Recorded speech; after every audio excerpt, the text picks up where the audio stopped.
अस्सलामुअलैकुम व्यूवर्स, कैसे हैं आप। उम्मीद करती हूँ कि आप सब ठीक होंगे। शुरू करते हैं अल्लाह के बबरकत नाम से जो बड़ा मेहरबान और नहायत रहम करने वाला है। आज जो मैं आपके लिए रेसिपी लेके आई हूँ वो है मिंट मार्गरीटा, जो बहुत ही मज़े का बनता है और बहुत झटपट बन जाता है। बिना टाइम वेस्ट किए इंग्रेडिएंट की तरफ चलते हैं।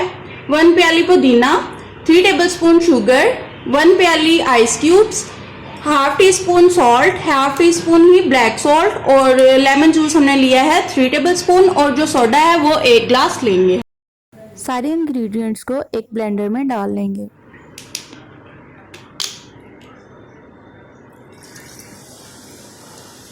थोड़ा सा सोडा डाल के इसको अच्छी तरह से ब्लेंड कर लेंगे।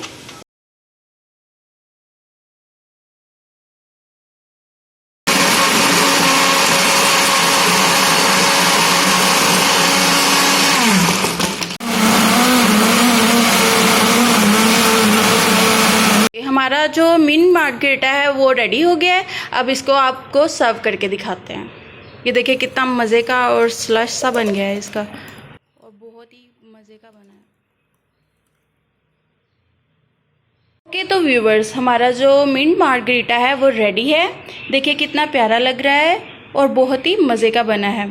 अगर आपको इसकी रेसिपी अच्छी लगी है तो कमेंट ज़रूर करिएगा, लाइक करिएगा, शेयर करिएगा और सब्सक्राइब करिएगा। ओके, अल्लाह हाफिज़ और दुआओं में याद रखिएगा।